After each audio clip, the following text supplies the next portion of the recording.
한국 사우디에 300조 계약 따냈다. 대박. 최근 우리 한국 기업들이 사우디에서 큰 성과를 올리고 있는데요. 얼마 전 압도적인 기술력으로 미국 회사를 이기고 300조가량의 수주를 따냈습니다. 무슨 일인지 바로 알아보겠습니다. 안녕하세요. 저는 존 밀러입니다. 하버드 MBA 출신으로 미국 GMC 자동차 회사의 스타 프로젝트 매니저라 불리죠. 남들이 10년 걸릴 승진을 저는 불과 5년 만에 이루어냈습니다. 무엇보다 제 강점은 글로벌 시장에 대한 이해와 빠른 판단력이었어요. 그래서 CEO가 저를 사우디 프로젝트의 책임자로 지목했을 때 조금도 놀라지 않았습니다. 마이클은 사우디에서 역사적인 프로젝트가 발표되었다며 제게 책임을 맡겼어요. 사우디 정부가 발표한 미래형 전기차 공장 건설 프로젝트는 단순한 건물이 아닌 비전이었습니다. 2조 원 규모 중동을 전기차 산업의 허브로 만들겠다는 야심찬 계획이었죠. 리야드 공항에 내리는 순간 뜨거운 사막 공기가 저를 반겼어요. 일생일대의 기회라는 생각에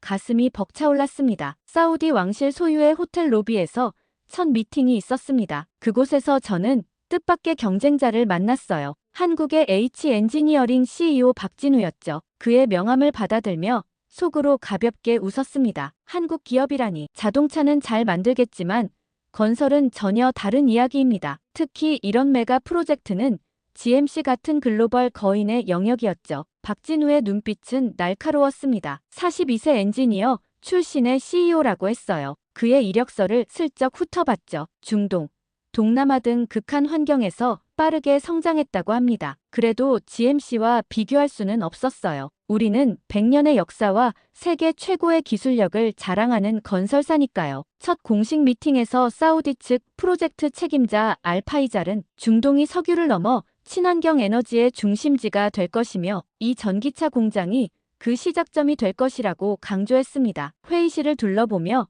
알파이잘의 시선이 저와 박진우 사이를 오갔습니다. 저는 자신있게 미소 지었어요. 우리가 최종 선정될 것이라는 확신이 있었으니까요. 절차상 한국팀을 끼워 넣은 거라 생각했습니다. 미팅이 끝나고 박진우가 다가와 좋은 경쟁이 되길 바란다는 인사를 건넸죠. 그의 말투는 공손했지만 어딘가 자신감이 넘쳤어요. 저는 경쟁이라기보다 결과는 이미 뻔하지 않냐는 뉘앙스로 답했습니다. 그러자 박진우는 최첨단 기술이 아니라 현장 적응 능력으로 승부한다는 말을 남겼어요. 당시에는 그 말의 의미를 이해하지 못했죠. 그저 후발주자의 빈말로 여겼습니다. 다음 날 저희 GMC팀은 사우디 관계자들 앞에서 화려한 프레젠테이션을 펼쳤어요. 최첨단 AI 기반 스마트 공장, 완전 자동화된 생산 라인, 초정밀 설계까지 발표가 끝나자 박수 소리가 회의실을 가득 채웠습니다. 알파이잘의 눈빛에서 승리를 직감했어요. 반면 한국팀의 프레젠테이션은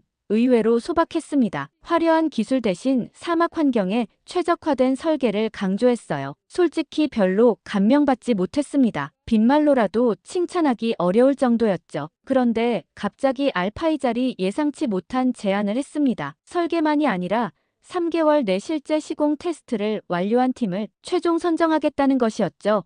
순간 회의장이 술렁였어요. 실제 시공 테스트라니, 이건 완전히 게임의 룰을 바꾸는 일이었습니다. 하지만 저는 동요하지 않았어요. 오히려 더 좋은 기회라고 생각했죠. 현장에서 GMC의 진가를 보여줄 수 있으니까요. 저는 GMC가 언제든 준비되어 있다고 자신있게 대답했어요. 그러나 문득 박진우를 바라봤을 때 이상한 느낌이 들었습니다. 그는 조용히 미소 지으며 무언가 계산하는 듯한 눈빛이었어요. 하지만 어쨌든 결과는 뻔하다고 생각했죠. 미국으로 돌아온 후 GMC 본사에서는 즉각 사우디 프로젝트 팀을 구성했습니다. 최고의 엔지니어들과 디자이너들이 밤낮 없이 작업했죠. 완벽한 계획을 세워야 했으니까요. 회의실 벽면은 온통 청사진과 3D 모델로 가득 찼습니다. 우리는 사우디 정부를 압도할 프레젠테이션을 준비하고 있었어요. 저는 매일 아침 팀원들에게 자신감을 불어넣었습니다. 우리가 세계 최고라는 것, 한국 기업과의 경쟁은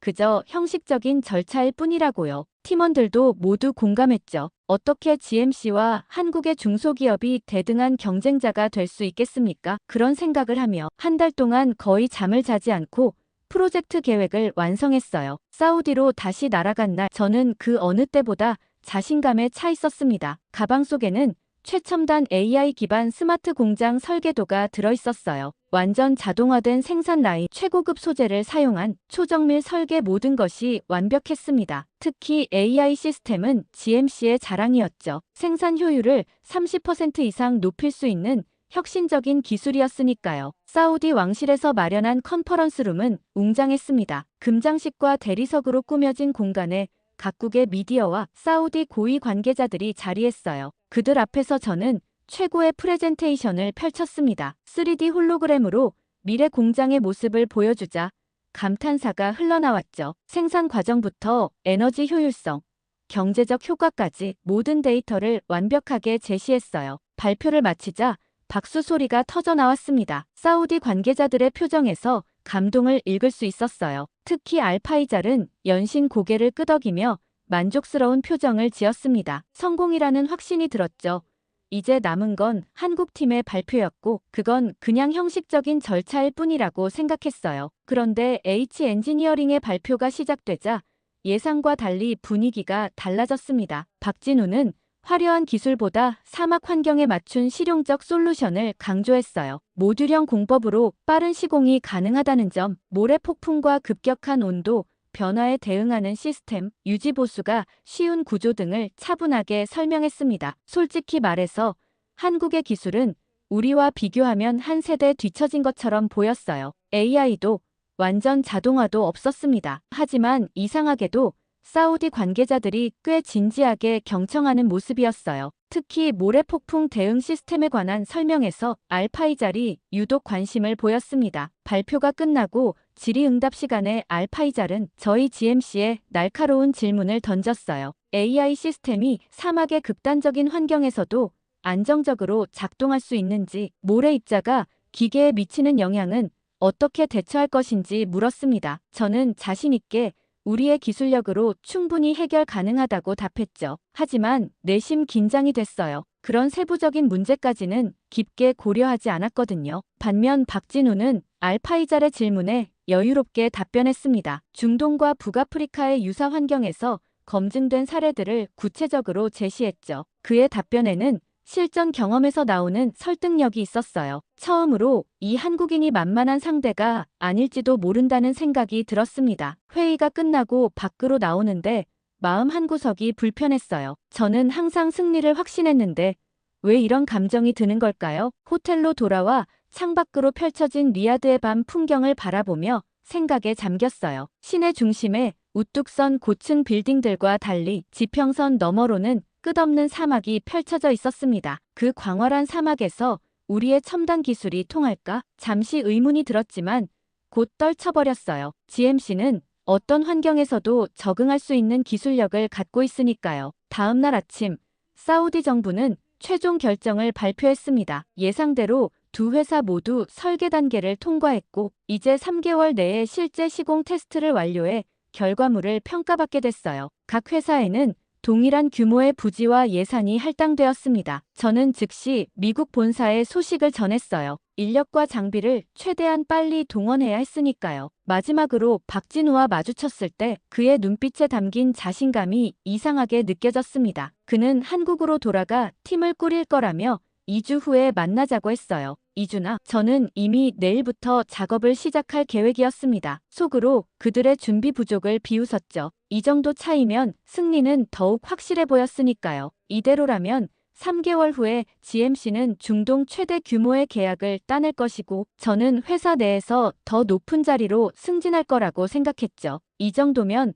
아마도 부사장 자리까지도 노려볼 수 있을 거란 생각에 들떴습니다. 사우디아라비아 현장에 도착한 첫날 저는 흐뭇했어요. 미국에서 특별 수송기로 실어온 최첨단 장비들이 줄지어 서 있었고 엄선된 GMC의 베테랑 엔지니어 30명이 대기하고 있었죠. 모두가 자신감에 차 있었어요. 우리 앞에는 평탄하게 정리된 넓은 부지가 펼쳐졌고 그곳에 미래의 전기차 공장이 들어설 예정이었습니다. 첫 주는 순조로웠습니다. 기초 공사가 빠르게 진행되었고 AI 센서 설치를 위한 준비도 차질 없이 이루어졌죠. 모든 일정이 계획대로 흘러가는 듯 했어요. 한국 팀의 현장은 우리보다 약 500m 떨어진 곳에 있었는데 그들은 아직 본격적인 작업을 시작하지 않은 것처럼 보였습니다. 몇 명의 인원만 부지를 살펴보고 있을 뿐이었죠. 뭐 한국인들이 빨리빨리의 민족이라더니 날림 공사를 하는 걸 빨리빨리라고 말하는 거 아니냐며 팀원들과 그들을 비웃었습니다. 그런데 작업 7일차. 갑자기 하늘이 어두워졌어요. 모래폭풍이 몰아치기 시작한 겁니다. 처음 경험하는 사막의 모래폭풍은 상상을 초월했습니다. 시야가 완전히 차단되고 미세한 모래 입자가 모든 곳에 침투했어요. 팀원들이 허둥지둥 장비에 보호덮개를 씌우기 시작했지만 역부족이었습니다. 모래는 우리가 설치한 첨단 AI 센서 내부로 파고들었고 정밀한 전자장비들이 하나둘 오작동하기 시작했어요. 폭풍이 지나간 후 확인해보니 많은 장비가 손상되었습니다. 특히 AI 제어 시스템의 핵심 부분이 모래 때문에 고장났어요. 저는 급히 본사에 연락해 대체 부품을 요청했습니다. 하지만 미국 본사에서 대체 부품을 받기까지는 최소 5일이 걸린다는 답변이 돌아왔습니다. 게다가 날씨 예보를 확인해보니 이번 주에만 2차례의 모래폭풍이 더 예상된다고 했죠. 최악의 상황이었어요. 문제는 모래폭풍만이 아니었습니다. 낮에는 섭씨 50도를 웃도는 극심한 더위가 장비를 과열시켰고 밤에는 갑자기 온도가 떨어져 결로 현상이 발생했어요. 우리의 첨단 전자장비는 이런 극단적인 환경을 고려해 설계되지 않았습니다. 매일 아침 새로운 문제가 발견되었죠. 이런 건 전혀 예상하지 못했어요. 미리 시뮬레이션에서 이런 상황을 고려해야 했죠. 저는 초조해지기 시작했습니다. 일정이 계속 지연되고 있었고 본사에서는 매일 진행 상황을 물어왔어요. 게다가 현지 노동자들도 불만을 터뜨리기 시작했습니다. 그들은 이런 열악한 환경에서 일하는데 익숙하지 않았죠. 저는 우리가 세계 최고의 기술을 가지고 있고 이 정도 문제는 충분히 해결할 수 있다며 팀원들을 달래기 시작했습니다. 팀원들에게 자신감을 보이려 했지만 내심 불안감이 커져갔습니다. 더 큰 충격은 어느 날 아침 한국팀의 현장을 지나가다 목격한 광경이었어요. 그들은 이미 기초공사를 완료하고 구조물을 세우고 있었습니다. 믿기지 않았어요. 우리보다 2주나 늦게 시작했는데 진행 속도는 훨씬 빨랐죠. 호기심에 좀 더 가까이 다가가 살펴보니 그들은 완전히 다른 방식으로 작업하고 있었습니다. 모든 구조물은 모듈화되어 있었고 현장에서는 조립만 하는 방식이었어요. 더 놀라운 건 그들의 장비였습니다. 일반적인 장비에 특별한 보호장치가 추가되어 있었죠. 모래 차단 필터, 특수 냉각 시스템 등이 장착되어 있었어요. 저는 긴급 대책 회의를 소집했습니다. 우리는 설계를 수정하고 장비에 추가 보호장치를 설치하기로 결정했어요. 하지만 이미 많은 시간을 잃은 상태였고 추가 비용도 상당했습니다. 최악의 상황은 물류 문제였어요. 미국에서 특수 부품을 주문했지만 배송이 지연되거나 세관에 막히는 일이 반복되었습니다. 때로는 잘못된 부품이 도착하기도 했죠. 2주가 지났을 때 우리는 계획의 20%도 완성하지 못했어요. 반면 한국팀은 이미 30% 이상 진행한 상태였습니다. 그들은 현지에서 자재를 조달하고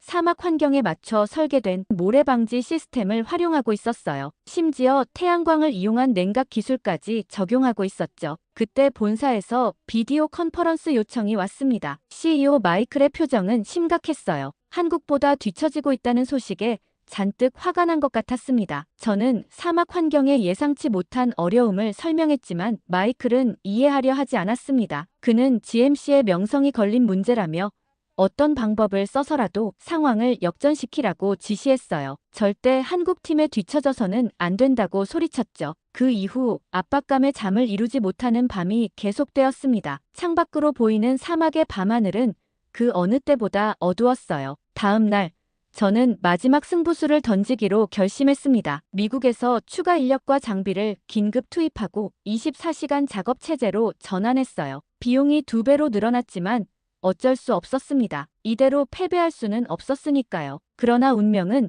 우리를 더욱 시험했습니다. 세 번째 주에 역대급 모래폭풍이 몰아쳤고 우리의 작업 현장은 완전히 마비되었어요. 새로 설치한 장비마저 모래에 파묻혔고 일부 구조물이 파손되었습니다. 현장을 수습하는 와중에 저는 한국팀의 대응을 목격했습니다. 그들은 마치 이런 상황을 예상했다는 듯이 신속하게 모든 장비를 보호하고 폭풍이 지나간 후에는 즉시 작업을 재개했어요. 놀라웠습니다. 어떻게 이런 극한 환경에 이토록 완벽하게 대응할 수 있는 걸까요? 그날 밤 호텔방에서 저는 처음으로 패배를 인정해야 할지도 모른다는 생각을 했습니다. 창밖으로 보이는 거대한 사막이 저를 조롱하는 것 같았어요. 세계 최고라고 자부했던 GMC의 기술력이 이 자연의 힘 앞에서는 한없이 작아 보였습니다. 사막의 모래 폭풍이 지나간 후 저는 처음으로 진정한 위기감을 느꼈습니다. 현장은 폐허와 다름없었고 팀원들의 눈빛에서 자신감이 사라졌어요. 더 심각한 건 본사의 반응이었습니다. 매일 아침 뉴욕에서 날아오는 이메일과 전화는 점점 더 날카로워졌죠. 수치로 표현된 지연 상황과 예산 초과 그래프는 제 가슴을 무겁게 눌렀어요. CEO 마이클은 영상통화에서 거의 고함을 질렀습니다. 그는 저를 향해 왜 이런 기본적인 문제도 해결하지 못하냐며 GMC의 명성이 땅에 떨어지고 있다고 비난했어요. 그 말을 들으며 제 뺨에 열이 올랐습니다. 제 커리어에서 이런 질책을 받아본 적이 없었죠. 사실 그의 분노를 이해했어요. 20억 달러 규모의 프로젝트가 날아갈 위기였으니까요. 팀원들 사이에서도 균열이 생기기 시작했습니다. 첨단 장비 담당 엔지니어 브라이언은 사막 환경을 제대로 고려하지 않은 본사의 설계를 비난했고, 현장 감독 마이크는 리더십 부재를 지적했어요. 매일 아침 회의는 서로를 비난하는 자리가 되어가고 있었습니다. 그리고 모든 지적이 결국 저에게 향했죠. 저는 팀을 다독이며 희망을 잃지 말자고 격려했지만 제 목소리에서 자신감이 사라진 것을 스스로도 느낄 수 있었어요. 밤에 텐트에 홀로 남겨질 때면 처음으로 실패의 가능성을 진지하게 고민하게 되었습니다. 그러던 어느 날 사우디 정부 관계자들이 예고 없이 현장을 방문했어요. 알파이잘의 표정은 실망감으로 가득했습니다. 그는 완성된 부분이 계획의 25%도 안 된다는 점을 지적했죠. 더 충격적인 건 그들이 바로 우리 현장에서 한국팀으로 향했다는 사실이었어요. 그들의 표정이 밝아지는 것을 멀리서 볼 수 있었습니다. 저는 충동적으로 한국팀의 현장으로 따라갔어요. 그리고 그곳에서 믿을 수 없는 광경을 목격했습니다. 그들의 공사는 이미 45% 이상 진행되어 있었고 기본 구조물이 모두 세워져 있었어요. 가장 놀라운 건 모든 장비가 정상적으로 작동한다는 점이었습니다. 모래 폭풍이 몰아치는 상황에서도요. 박진우는 알파이잘에게 자신감 있게 설명을 이어갔어요. 그들이 개발한 특수 필터 시스템 태양열을 이용한 냉각 장치, 모듈형 건축 방식까지 모든 것이 이 극한 환경에 맞게 최적화되어 있었습니다. 사우디 관계자들은 감탄하며 모든 것을 꼼꼼히 살펴봤어요. 그 모습을 지켜보는 동안 제 가슴에는 무거운 돌덩이가 내려앉은 것 같았습니다. 이것은 단순한 기술의 차이가 아니었어요. 그들은 처음부터 이 환경을 위한 준비를 해왔고 우리는 그러지 못했습니다. 하버드 MBA와 첨단 AI 기술이 사막의 현실 앞에서는 무용지물이었죠. 알파이잘과 그의 팀이 돌아간 후 저는 긴급팀 회의를 소집했어요. 이제는 솔직히 상황을 인정해야 했습니다. 우리는 위기에 처해 있었고 근본적인 접근 방식의 변화가 필요했어요. 그러나 팀원들은 이미 지쳐 있었고 일부는 포기하기 시작했습니다. 본사의 상황을 보고하자 즉각적인 대응이 돌아왔어요. 이사회에서 긴급회의가 소집되었고 최고 기술 담당자가 현장으로 파견되었습니다. 그러나 그들도 도착하자마자 현실의 심각성을 깨달았어요. 이런 환경에서 우리의 시스템을 작동시키려면 근본적인 재설계가 필요했고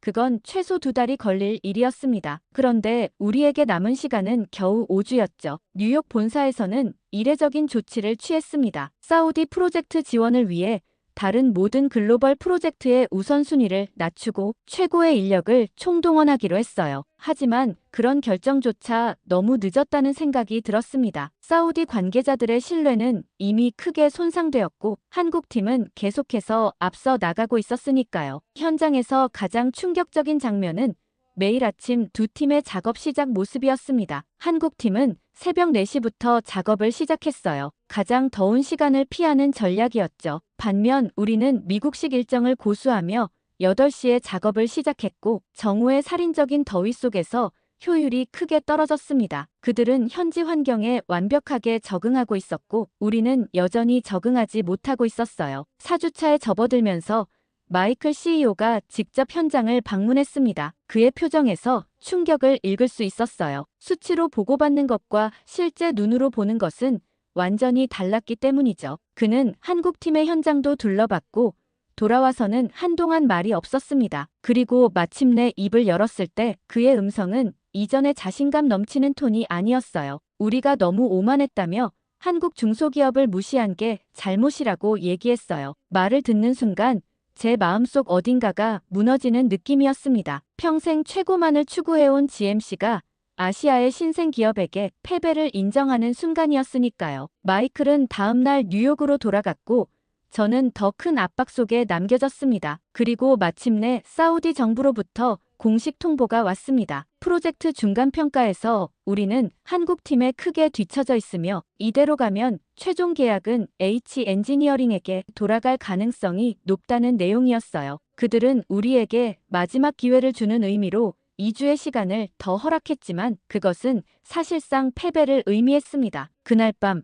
사막의 별빛 아래서 저는 인생에서 가장 쓰라린 실패를 마주했습니다. 모든 것이 제 책임이었어요. 제가 환경을 제대로 예측하지 못했고 적응하지 못했으며 팀을 제대로 이끌지 못했습니다. 하버드 MBA와 화려한 이력이 현실의 문제 앞에서는 무용지물이었다는 걸 깨달았죠. 인생에서 처음으로 저는 정말 배워야 할 것이 있다는 생각이 들었습니다. 그리고 그 배움의 대상이 제가 무시했던 한국팀이라는 사실이 아이러니했어요. 사우디 정부의 최후 통첩이 떨어진 그날 이후 제 마음은 그 어느 때보다 혼란스러웠습니다. 호텔방에 홀로 앉아 지난 날들을 되돌아보는데 문득 이상한 생각이 들었어요. 한국팀은 어떻게 이 극한의 환경에서 이토록 완벽하게 적응할 수 있었을까? 단순한 운이나 우연으로 설명하기에는 너무나 체계적이었습니다. 다음 날 아침 저는 마지막 승부수를 던지기로 결심했어요. 한국팀의 현장을 직접 둘러보기로 한 것입니다. 공식적인 방문이 아닌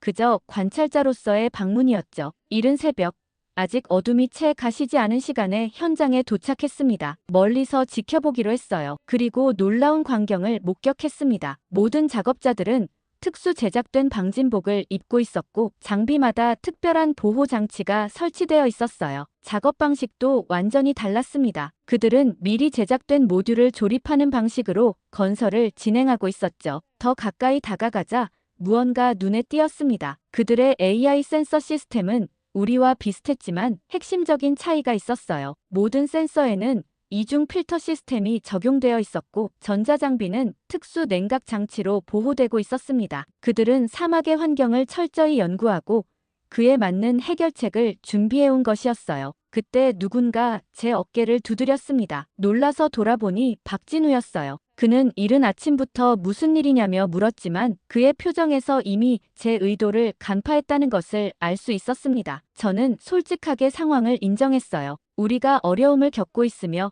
그들의 방식이 궁금했다고요. 예상과 달리 박진우는 적대감 없이 저를 현장 사무실로 초대했습니다. 사무실 벽에는 사막 환경에 관한 상세한 연구 자료들이 빼곡히 붙어 있었어요. 기온 변화 그래프와 모래 입자 크기 분석, 풍속 패턴까지. 그들은 프로젝트를 시작하기 전에 이 모든 것을 철저하게 연구했던 것입니다. 박진우는 차분하게 설명을 이어갔어요. 한국 기술자들은 이전에도 사막 환경에서 여러 프로젝트를 진행한 경험이 있었고 그때마다 얻은 교훈을 체계적으로 기록하고 개선해왔다고 합니다. 그들에게 이번 프로젝트는 처음이 아니었던 것이죠. 모래폭풍 대응 시스템, 극단적 온도 변화에 대처하는 방법, 현지 자원 활용 전략, 모든 것이 이미 검증된 방식이었습니다. 가장 놀라운 발견은 그들의 팀 구성이었어요. H 엔지니어링의 팀에는 첨단 기술 전문가뿐만 아니라 베두인 출신의 현지 전문가,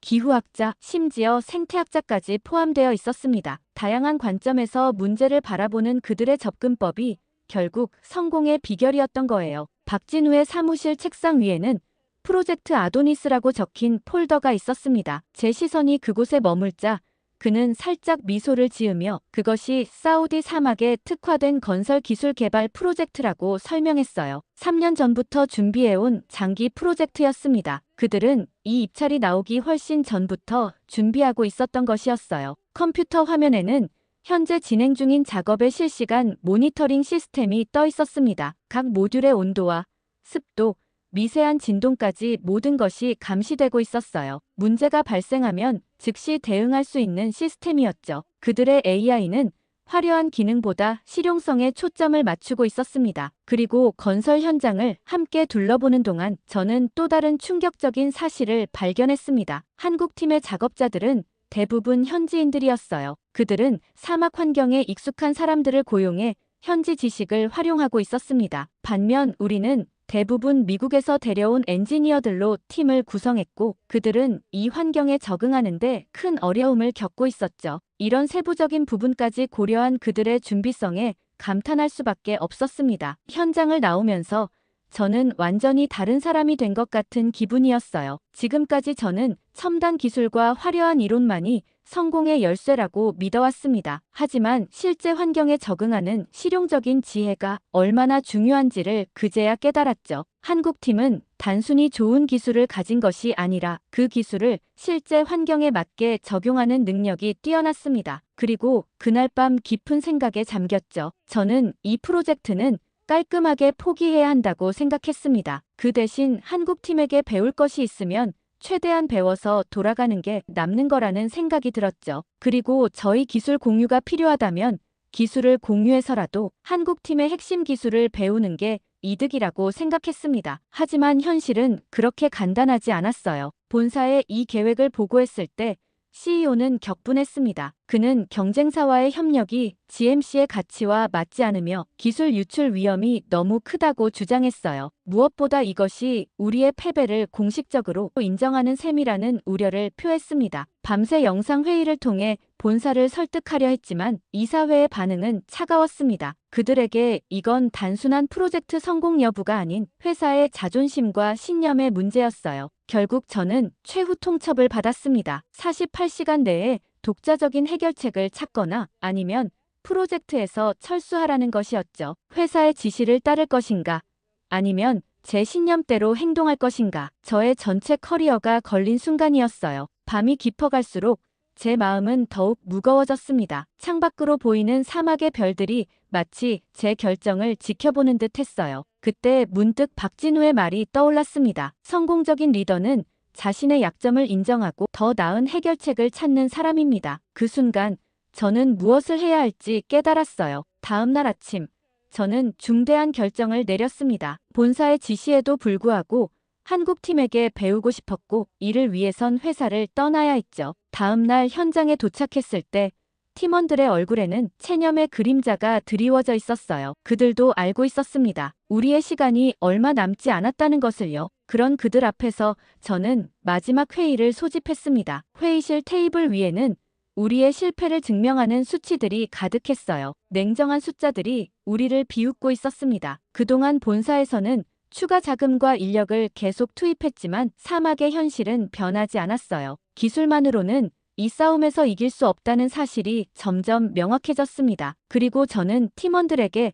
전날 한국팀의 현장에서 보고 배운 것들을 솔직하게 이야기했어요. 그리고 이 프로젝트는 포기하는 대신 한국팀에게 배울 것이 있으면 최대한 배워서 돌아가는 게 남는 거라는 이야기를 전달했습니다. 처음에는 불신과 당혹감이 역력했습니다. 세계 최고의 건설사 GMC가 한국에 밀려 프로젝트를 포기하는 것도 자존심 상하는데 어떻게 한국의 중소기업에게 배워야 한다는 건지 이해할 수 없다는 반응이었죠. 하지만 제가 구체적인 사례를 들어 설명하자 서서히 그들의 표정이 바뀌기 시작했어요. 그리고 팀원들에게 저는 한국팀의 기술을 배우기 위해 회사를 떠날 거라는 제 결심을 이야기했죠. 그리고 여러분은 프로젝트가 끝났으니 본사로 철수해도 좋다고 얘기하고는 회의실을 떠났습니다. 이건 제 커리어에서 가장 어려운 결정이었습니다. 경쟁자에게 도움을 청한다는 것은 전례 없는 일이었고 회사를 그만둔다는 것도 쉬운 선택은 아니었어요. 하지만 이렇게 훌륭한 배움의 기회를 놓친다는 건 더 말도 안 된다는 생각이 들었습니다. 한국팀 사무실로 향하는 길은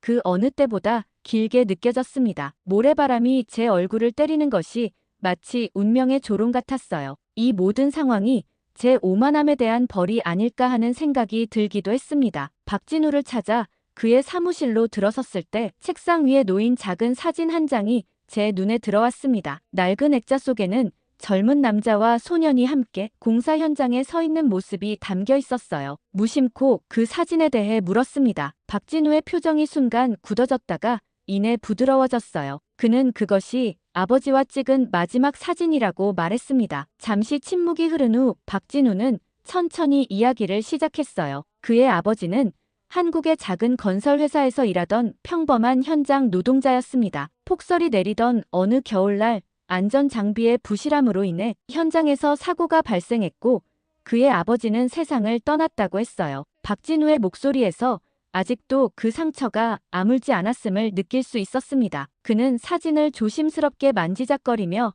계속 이야기했어요. 아버지는 평생 우리도 언젠가는 세계에서 인정받을 수 있다는 말을 되풀이했지만 당시 한국건설업은 국제시장에서 제대로 된 평가를 받지 못했다고 합니다. 박진우에게 이번 프로젝트는 단순한 사업이 아니었습니다. 그것은 아버지의 꿈을 실현하는 기회였고 한국 기술의 우수성을 세계에 증명하는 사명이었어요. 그의 말을 들으며 저는 처음으로 한국팀의 열정이 단순히 기술적 우위나 사업적 성공을 넘어선 것임을 깨달았습니다. 그들에게는 반드시 해내야 하는 이유가 있었습니다. 단순히 실용적이어서가 아니라 그들의 역사와 자존심 그리고 누군가의 꿈을 이어가야 했기 때문이었어요. 박진우의 이야기를 들으며 저는 경쟁에서의 승리가 아닌 다른 것을 보게 되었습니다. 인간적인 연결과 세대를 넘어선 약속 그리고 간절함의 힘을 말이죠. 그리고 저는 박진우 팀장에게 제 상황을 솔직하게 털어놓았습니다. GMC를 떠나 새로운 시작을 하고 싶다는 것 그리고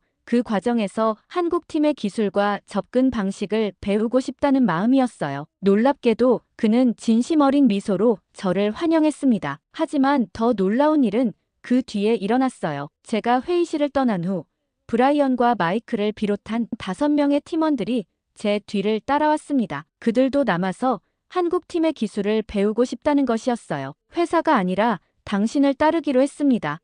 밀러 씨, 브라이언의 말에 뭉클한 감동이 밀려왔습니다. 다음 날부터 우리는 한국팀의 일원이 되어 함께 작업했어요. 박진우는 우리를 단순한 경쟁자가 아닌 동료로 대해주었고 자신들의 노하우를 아낌없이 나눠주었습니다. 그 과정에서 저는 기술만큼이나 중요한 것이 바로 사람과 사람 사이의 진정성 있는 협력임을 배웠어요. 프로젝트가 완성되어갈 무렵 박진우는 뜻밖의 제안을 했습니다. 그가 저를 두바이의 대형 건설사에 추천했다는 것이었어요. 당신같이 배움에 열린 리더가 필요한 곳이라며 그의 추천으로 면접 기회가 생겼다고 했습니다. 사막의 모래바람 속에서 저는 패배를 통해 더 큰 승리를 얻었습니다. 자존심을 내려놓고 겸손하게 배우는 자세야말로 진정한 리더의 모습임을 깨달았기 때문이죠. 이제 저는 새로운 도전을 향해 나아갑니다. 그리고 이 여정에서 저와 함께 걸어준 모든 이들에게 감사함을 느끼며 특히 박진우와 그의 아버지가 품었던 꿈에 경의를 표합니다. 한국이 자랑스러우시다면 좋아요 눌러주시고 댓글도 많이 달아주세요. 화면의 영상을 클릭하시면 더 재밌는 사연이 기다리고 있습니다. 감사합니다.